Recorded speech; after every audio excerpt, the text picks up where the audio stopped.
आपले माजी मंत्री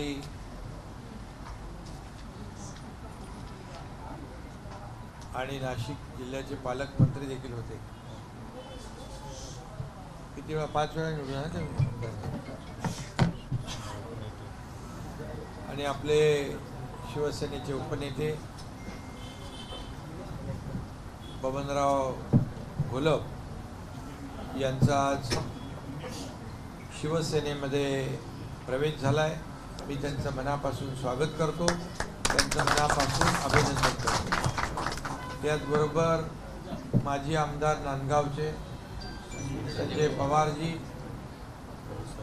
यांनी देखील शिवसेनेमध्ये त्यांनी सांगितलं की भगवा झेंडा आणि धनुष्यबाण हातात घ्यायला आनंद झाला. त्यांचंही मनापासून स्वागत करतो, त्यांचंही मनापासून अभिनंदन करतो. आणि त्याचबरोबर RPIचे जिल्हाध्यक्ष नगर भाऊसाहेब पगारे ते देखील या ठिकाणी शिवसेनेमध्ये दाखल झालेत. त्यांचंही मनापासून मी स्वागत करतो. आणि वरळीमधल्या 100 महिला कार्यकर्त्या वरळी विधानसभेतल्या त्यांनी देखील आज प्रवेश केला आहे. त्यांचं देखील मनापासून स्वागत. आणि बबनराव घोलपांच्या बरोबर आलेले शेकडो कार्यकर्ते पदाधिकारी यांचंही मी मनापासून या ठिकाणी स्वागत करतो, त्यांना शुभेच्छा देतो. खरं म्हणजे मी बबनराव यांना मनापासून धन्यवाद देतो यासाठी की काही म्हणजे कुठली त्यांची मागणी डिमांड हे द्या ते द्या असं काही बिलकुल त्यांनी माझ्यासमोर ठेवलं नाही. बैठकीमध्ये एकच विषय ठेवला की समाजाला न्याय देणं. मोठ्या प्रमाणावर ते राष्ट्रीय चर्मकार संघाचे अध्यक्ष आहेत आणि मोठ्या प्रमाणावर ते राज्यभर आणि देशभर समाजासाठी काम करतात. आणि पूर्वी देखील जेव्हा मंत्री होते, आमदार होते, त्यावेळेस देखील समाजाला न्याय देण्यासाठी, त्यांना मुख्य प्रवाहामध्ये आणण्यासाठी, त्यांचं आयुष्यमान बदलण्यासाठी त्यांनी अनेक प्रयत्न केले. आणि म्हणून त्यांच्या त्या बैठकीमध्ये मोठ्या प्रमाणावर काही मागण्या होत्या, विषय होते, चर्चेला आले, चांगली चर्चा झाली आणि त्यामध्ये अनेक निर्णय देखील आपण घेतले. आणि त्या निर्णयामध्ये एक मुंबईमध्ये आपलं IAS IPS अकॅडमीचं मोठं 200 कोटी रुपयाचं मोठं भवन उभं राहील अशा प्रकारचा देखील आपण निर्णय घेतला. आणि बाकी अनेक त्यांनी प्रश्न मांडले जे तात्काळ सुटण्यासारखे होते, तसाही आपण निर्णय घेतला. काही short term, mid term, long term अशा प्रकारचे प्रश्न. शेवटी त्यांची भावना आणि भूमिका काय होती तर समाजाला न्याय मिळवून देणं. आणि समाजाला न्याय मिळवून देण्यासाठी त्यांनी आज बाळासाहेबांच्या विचाराचा, धर्मवीर आनंदीगे साहेबांच्या विचारावर या ठिकाणी चालणारा शिवसेना, आपला पक्ष शिवसेना यामध्ये आज त्यांनी भगवा खांद्यावर घेतला आहे. त्यांनी त्यांच्या भावना व्यक्त केलेल्या आहेत, त्यांना आलेला अनुभव त्यांनी कथन केलेला आहे. तर मलाही अनुभव आला आहे, आमच्या सगळ्यांना इथे बसलेल्यांना अनुभव आलेला आहे. त्यामुळे मी काय त्याच्यामध्ये जाऊ इच्छित नाही, पण आलेला अनुभव प्रत्येकाला आहे. आणि यापुढे देखील असे अनुभव रोजच्या रोज येत राहत आहेत. त्यामुळे मी आज पुन्हा मनापासून बबनरावांचं, त्यांच्या सर्व सहकाऱ्यांचं स्वागत करतो. त्यांना पूर्णपणे राज्यभरामध्ये आपल्या चर्मकार बांधव भगिनी समाजाचं उत्थान कसं होईल, प्रगती कशी होईल यासाठी मी त्यांना जबाबदारी देतो. आणि राष्ट्रीय स्तरावरचे आपलं राष्ट्रीय पक्ष आहे, त्यामुळे राष्ट्रीय तुम्ही अध्यक्ष होते ना, हो, राष्ट्रीय अध्यक्ष म्हणून तुम्ही काम करायचं. आणि बाकी शिवसेनेची जी काही जबाबदारी आहे ती तर आहेच, राष्ट्रीय स्तरावरची आपल्या समाजाला एकत्र करणं, त्यांचा न्याय हक्काने मिळवून देणं आणि त्यांचं समाधान करणं, यासाठी आपल्याला जो काय अनुभव आलेला आहे गेल्या 1.5 पावणे 2 वर्षामध्ये, आज आपण पाहतोय की असे निर्णय, मी मुख्यमंत्री आहे म्हणून आज बोलत नाही, परंतु सर्वसामान्य माणूस देखील, आज शेतकरी असेल, कष्टकरी असेल, कामगार असेल, आमचे वारकरी बांधव असतील, त्यांनाही अनुभव चांगले आले, महिला भगिनी असतील, त्याचबरोबर तरुण असतील आणि ज्येष्ठही असतील, असा समाजातला कुठला घटक शिल्लक नाही की त्यासाठी सरकारने काही केलं नाही. आणि प्रत्येक घटकाला स्पर्श करण्याचं काम, किंबहुना त्याला न्याय देण्याचं काम, त्याच्या अडीअडचणी सोडवण्याचं काम आपल्या सरकारने केलं. आणि वेळप्रसंगी आपण त्यांच्यासाठी नियम बदलले, कायदे बदलले. सर्वसामान्य माणसाच्या जीवनामध्ये चांगले दिवस आले पाहिजे यासाठी हे सरकार सातत्याने काम करतं. मी आहे, देवेंद्रजी आहेत, अजितदादा आहेत, आमचे सर्व मंत्रिमंडळ आहे. आणि मी नेहमी सांगतो छाती ठोकपणे, आमच्या मंत्रिमंडळाच्या प्रत्येक कॅबिनेटमध्ये जे विषय आहेत ते सर्वसामान्यांच्या हिताचे, सर्वसामान्यांना न्याय देणारे, एकही असा निर्णय नाही की राज्यकर्त्याच्या हिताचा लाभाचा आम्ही घेतला आहे. आणि म्हणून आज अल्पावधीमध्ये हे सरकार लोकप्रिय झालं. लोकांना वाटतं आपलं सरकार आहे, ही आपली माणसं आहेत, आपला माणूस आहे, आपल्यातलाच एक माणूस या ठिकाणी सरकारमध्ये बसला आहे. ही भावना निर्माण करण्यामध्ये आम्हाला यश मिळालं. आणि म्हणून त्याची प्रचिती जी आहे, ज्या ज्या ठिकाणी आम्ही जातो आहे त्या त्या ठिकाणी त्याची प्रचिती येते आहे. आणि म्हणून येणाऱ्या लोकसभेच्या निवडणुकांमध्ये देखील राज्याने केलेलं काम, केंद्राने केलेलं काम, मोदी साहेबांच्या मदतीने झालेलं काम, डबल इंजिन सरकारचं काम या ठिकाणी आज आपण त्या लोकांच्या समोर मांडलेलं आहे. आणि म्हणून खऱ्या अर्थाने हे जनतेचं सरकार, हे लोकांचं सरकार म्हणून आज आपल्याला सगळीकडेच एक प्रतिसाद पाहायला मिळतो. काल देखील मला वाटतं, काल हिंगोली आणि काल का परवा होता, हिंगोली आणि त्या ठिकाणी देखील पाहिलं लोकांचा प्रचंड प्रतिसाद, रामटेकला पाहिलं प्रचंड प्रतिसाद सर्वसामान्य लोकांचा. आणि त्यामुळे ही जी काही येणारी लोकसभा निवडणूक आहे, या निवडणुकीमध्ये अनेक लोक आज शिवसेनेमध्ये येत आहेत. बबनराव घोलप असतील, संजय पवार असतील, आमचे RPIचे नेते असतील, या सगळ्यांमुळेच एका जागेवर नाही तर राज्यभर यांचा फायदा होणार आहे. आणि म्हणून आज जे काही त्यांच्या मनामध्ये भावना आहेत, समाजाला न्याय देण्याचा, खरं म्हणजे प्रत्येक समाजाला न्याय देण्याचं काम आपल्याला करायचं आहे. आणि म्हणून हे सर्वसामान्यांचं सरकार म्हणून आपण काम करतो आहे. आणि म्हणून बबनराव, आपण बरं योग्य निर्णय घेतलात, थोडा अगोदर घ्यायला पाहिजे होता, पण ठीक आहे, देर आहे दुरुस्त आहे. आणि आता तुम्हाला उद्यापासून ओव्या आणि चांगल्या काय म्हणतात त्याला, कचरा, काय कचरा गेला. आता असं किती हजारो लाखो लोक, अरे ज्या माणसाने एवढं काम केलं, समाजासाठी काम केलं, त्याला एका सेकंदामध्ये तुम्ही म्हणजे यूज अँड थ्रो म्हणलं तर म्हणजे काय म्हणतात त्याला, वापरा आणि फेका अशा प्रकारचं काय ड्युटी. अच्छा ठीक आहे, जाऊ दे. तर हा अनुभव सगळ्यांना येतो आहे. एवढे लोक, हजारो लाखो लोक येत आहेत, आज सोबत देत आहेत, साथ देत आहेत. ते एका भूमिकेमुळे बाळासाहेबांचे विचार आपण पुढे नेतो आहे, दिघे साहेबांचे विचार आपण पुढे नेतो आहे. आणि आज सर्वसामान्य माणसाच्या मनातलं सरकार आपण स्थापन केलं आहे, म्हणून हे सगळे लोक येत आहेत. आणि त्यामुळे आत्मचिंतन करण्याऐवजी सगळा दोषारोप दुसऱ्यावर ठोपायचा आरोपाच्या पिंजऱ्यात समोरच्या माणसाला उभं करायचं आणि आपण नामानिराळं राहायचं, याचं शेवटी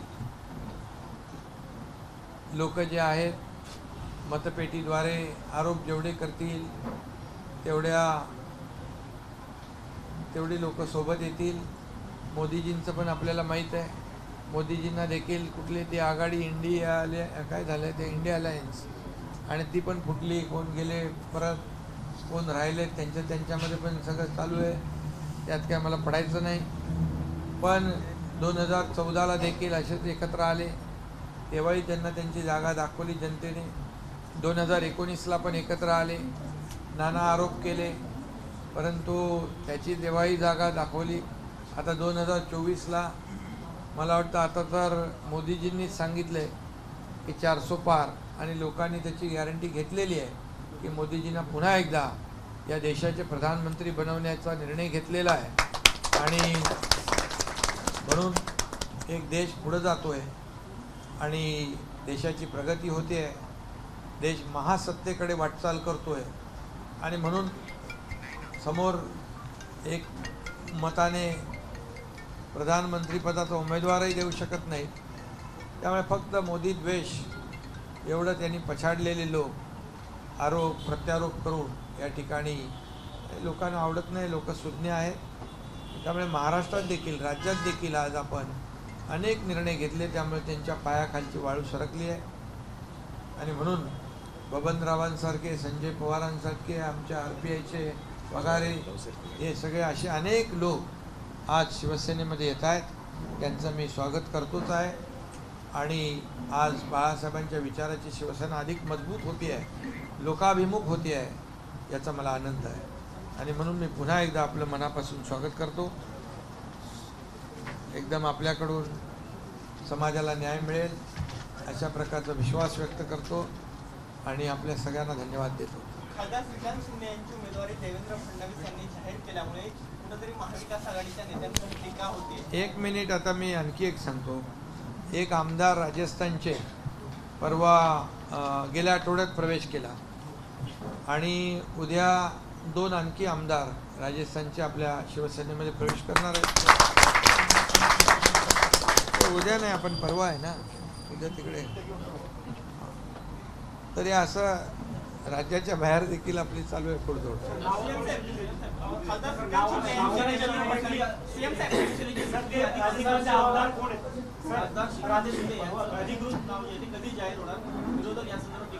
कुणाचे? हां, अरे आधी लगीन कोंडाण्याचं, मग रायबाचं. अरे पहिले आपले सगळे सहकारी आहेत, त्यांचं आधी आपण 8 लोकांची यादी जाहीर केली, होईल आता.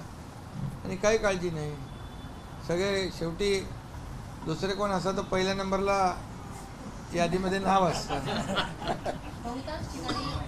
पण मी कार्यकर्त्यांचा म्हणजे नेता आहे, कार्यकर्त्यामधून झालेलो. त्यामुळे मी आजही मुख्यमंत्री असलो तरी सुद्धा मी आजही कार्यकर्ता म्हणूनच काम करतोय. शिवसेनेला उमेदवार मिळत नाही अशी टीका होती आणि रत्नागिरी, सिंधुदुर्ग अशा अनेक भागांमध्ये संभाजीनगर. खरं म्हणजे कोण म्हणतं? विरोधक म्हणतात. आज आमच्याकडे उमेदवार एका मतदारसंघामध्ये एकापेक्षा एक सरस 10 कॅन्डिडेट आहेत. आता तिकीट कोणाला द्यायचं, कसं मूल्यमापन करायचं, अशी आमच्या समोरचा पेच आहे. त्यामुळे आज जे कोणी त्यांच्यावर मला जायचं नाही, परंतु आज आपण पाहतोय की कोणी कोणाची आज नॅशनल पार्टी, काँग्रेस, 2 प्रादेशिक पक्षांनी त्यांची काय परिस्थिती केलेली आहे. ज्यांच्याकडे अजेंडा पण नाही, झेंडा पण नाही, अशा 2 पट्टींनी त्यांना नॅशनल पार्टीला हायजॅक केलं आहे. नॅशनल पार्टीची परिस्थिती काय आहे आणि त्यांनी आमच्यावर आरोप करावा.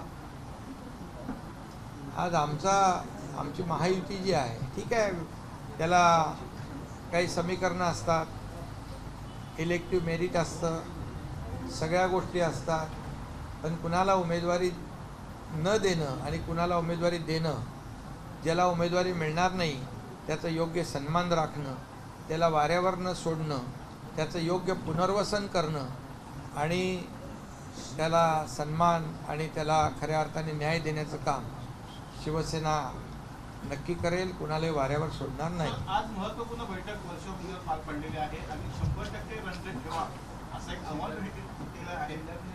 त्या रन रेटच्या मागे काय? अरे म्हणजे जगायला म्हणजे खरं म्हणजे जिंकायलाच पाहिजे ना. स्ट्राईक रेट म्हणजे जिंकायलाच पाहिजे ना. आता रन रेट तो इकडे आपण क्रिकेटमध्ये करतो तसं स्ट्राईक रेट पाहिजे ना.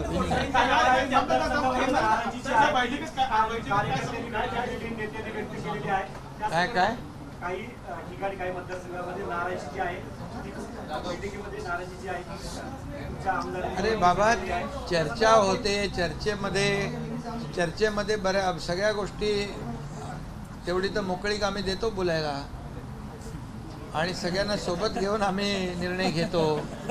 आणि महायुती आहे, महायुतीमध्ये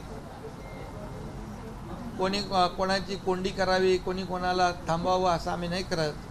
तिकडे सगळं चालू आहे. ती कोंडी फोडण्याचं तर काम करा तुम्ही पत्रकारांनी त्यांना विचारून. आमच्यामध्ये काही समज गैरसमज नाहीत. एक एक करून यादी जाहीर होते, सगळ्यांना न्याय मिळेल आणि नक्कीच यामध्ये चांगले उमेदवार जे आहेत ते उमेदवारी त्यांना मिळेल, निवडून येतील. आणि 45 जसं 400 पार मोदीजींचा जो काय अजेंडा आहे तसा महाराष्ट्राचा पण 45 पार आहे. महाविकास आघाडीमध्ये आता सांगलीच्या जागेवरून महाविकास आघाडीमध्ये विश्वजित कदम वर्सेस संजय राऊत असा सामना पाहायला मिळते. तरी यांच्यामुळे संजय राऊत यांच्याविरुद्ध काँग्रेसच्या कार्यकर्त्यांनी आंदोलन सुद्धा केलेले आहे त्याच्या वक्तव्यावर. आता तर सुरुवात झाली आहे ना. शेवटी कसं आहे याच्यामध्ये आता तुम्हाला पुढे आगे होता है क्या देखते जाओ. रत्नागिरी सिंधुदुर्गमध्ये तुम्ही तुमचा उमेदवार देणार आहात का तिथे भाजपचा कमळ? चर्चा सुरू आहे. महायुतीचा उमेदवार निवडून आणणं हे आमची जबाबदारी आहे. हेमंत गोडसे यांच्या नावाची उमेदवारी कधी जाहीर होणार आहे? कारण की आता सुद्धा कार्यकर्ते हेमंत गोडसे त्याच्यावर ऐकलं मी, तुम्ही ऐकलं तसं मी ऐकलेलं आहे. त्यामुळे चर्चा सुरू आहे त्याच्यावर. आणि महायुती म्हणून मी मगाशी सांगितलं की महायुती आमचा अजेंडा आहे की महायुतीचे महाराष्ट्रातून जास्तीत जास्त खासदार निवडून दिल्लीला पाठवणं, मोदीजींचे हात बळकट करणं आणि या देशामध्ये जे काही आज विकासाचं पर्व आलं आहे त्याला आणखी मजबूत करणं. आज मला सांगायला अभिमान वाटतो, बाळासाहेबांचं स्वप्न मोदीजी साकार करतायत आणि त्यासाठी त्यांचे हात बळकट करणं ही आमची जबाबदारी आहे. आज दो पूर्व विधायक नासिक जिले से 2 पूर्व विधायक आए और राजस्थान से भी 2 विधायक आने वाले हैं. आपके साथ लोग जुड़ने क्या कहेंगे?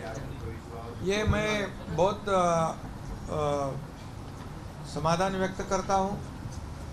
मुझे खुशी है कि जब से हमारी सरकार यहाँ पर बनी है और जब से हमने जो निर्णय लिया है तब से आज तक कई आमदार, कई सांसद, कई लोकप्रतिनिधि, हजारों लाखों कार्यकर्ता बड़ी तादाद में शिवसेना में शामिल हो रहे हैं और ये विश्वास जता रहे हैं. आज बबनराव घोलप जी आए हैं, उन्होंने सरकार के काम पर मुझ पर विश्वास जताया है. मैं एक सर्वसामान्य कार्यकर्ता हूँ और इतने बड़े पैमाने में संजय पवार हो जाए, हमारे पगारे, ऐसे कई हजारों लाखों लोग आज शामिल हो रहे हैं, साथ में आ रहे हैं, कारवां बढ़ता जा रहा है. इसका इसकी वजह एक ही है कि जो काम सरकार ने किया है, ये अभी तक जो निर्णय कभी नहीं हुए वो ऐतिहासिक निर्णय जो है हमारी सरकार ने लिए हुए जनता के हित के, और इसलिए लोग आ रहे हैं. और इसीलिए लोगों को चाहिए काम, लोगों को चाहिए विकास. घर बैठ के काम होता नहीं, फेसबुक लाइव से काम होता नहीं, फेस टू फेस काम करना पड़ता है. फील्ड में जाके काम करना उनका है, ग्राउंड रियलिटी जाननी चाहिए और इसलिए हम कर रहे हो. और ये समाज के हित के लिए इन्होंने जो एक बहुत बड़ा संकल्प लिया है, उनको विश्वास है कि हमारी सरकार में एकनाथ शिंदे हमारा काम करेंगे। महाविकास आघाड़ी में आपको लगता है कि बिगाड़ी हो गई सामने की यूनिटी को लेकर, आमने सामने दोनों एक दूसरे को मुद्दत नहीं करने चाहते, संजय राउत को धमकी दे दी पड़ रही कि अगर नहीं आए तो फिर अंजाम पूरे महाराष्ट्र को भुगतना पड़ेगा। हाँ, तो यही तो देख रहे हैं हम कि जो पहले अपने घर में घर पहला संवार के रखना चाहिए, दूसरे के घर में झांकने से पहले अपने घर में झांको। हमारा महायुति बराबर चल रहा है। अभी उधर यहाँ पर एक दूसरे की कोंडी बना रहे हैं, कोई बोलता है मैं ये करूँगी, ये करूँगा, वो करूँगा, ये चल रहा है। देखो आप, और एक नेशनल पार्टी की क्या हालत बना के रखी है, जिसके मैंने अभी अभी कहा जिसके पास एजेंडा भी नहीं, झंडा भी नहीं, वो लोग ने हाईजैक कर लिया है। अभी नेशनल पार्टी ने सोचना है कि क्या करना चाहिए। हमारे महायुति का बराबर चल रहा है, कोई चिंता नहीं है। निरुपम भी जय श्री राम के नारे लगा रहे, आपकी पार्टी पुरानी शिवसेना के बिल्कुल। अभी सब लोग विश्वास जता रहे हैं, और देखो हमारी सरकार काम कर रही है, ईमानदारी से काम कर रही है और लोगों के हित में काम कर रही है। इसलिए जो ऐसा विश्वास जो लोगों के दिल में पैदा हुआ है, ये बड़ी बात है। इसलिए हम लोगों को धन्यवाद देना चाहते हैं कि हमारे काम पर जहाँ हम जाते हैं, हमारे मंत्री जी जाते हैं, हमारे सब लोग जाते हैं वहाँ पर लोगों की बड़ी भीड़ वहाँ पर खड़ी हो जाती है। लोग स्वागत करते हैं, सम्मान करते हैं। इसका मतलब क्या है, जो हमने जो निर्णय लिया है, ये निर्णय बहुत ही लोगों के हित का निर्णय है। जो 2019 में जो गलती जिन्होंने की, उनको उसका नतीजा भुगतना पड़ेगा। इस चुनाव में, लोकसभा के चुनाव में ज़रूर लोग ये उनका नतीजा उनको दिखाएंगे और लोग यहाँ पर महायुति के 45 से ज़्यादा सांसद चुन कर देंगे। मोदी जी का हाथ मजबूत करेंगे। मोदी जी देश को आगे बढ़ा रहे हैं, मोदी जी देश को प्रगति पथ पर ले जा रहे हैं। मोदी जी हमारे देश की अर्थव्यवस्था मजबूत कर रहे हैं, ये देश को महासत्ता की ओर ले जा रहे हैं, और इसीलिए उनको और मजबूत करना ये हमारे महाराष्ट्र का काम है।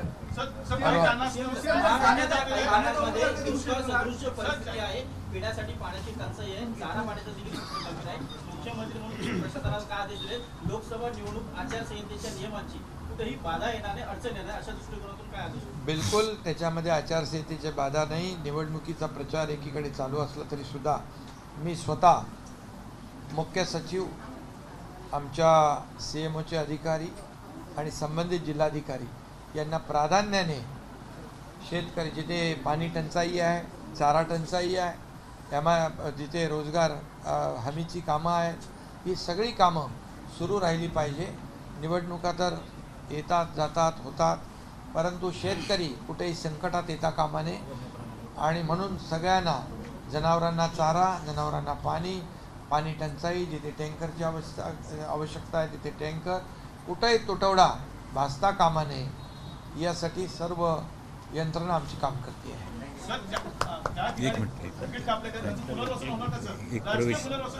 राजकीय पुनर्वसन मगाशीच मी सांगितलं, आम्ही कुणालाही वाऱ्यावर सोडणार नाही.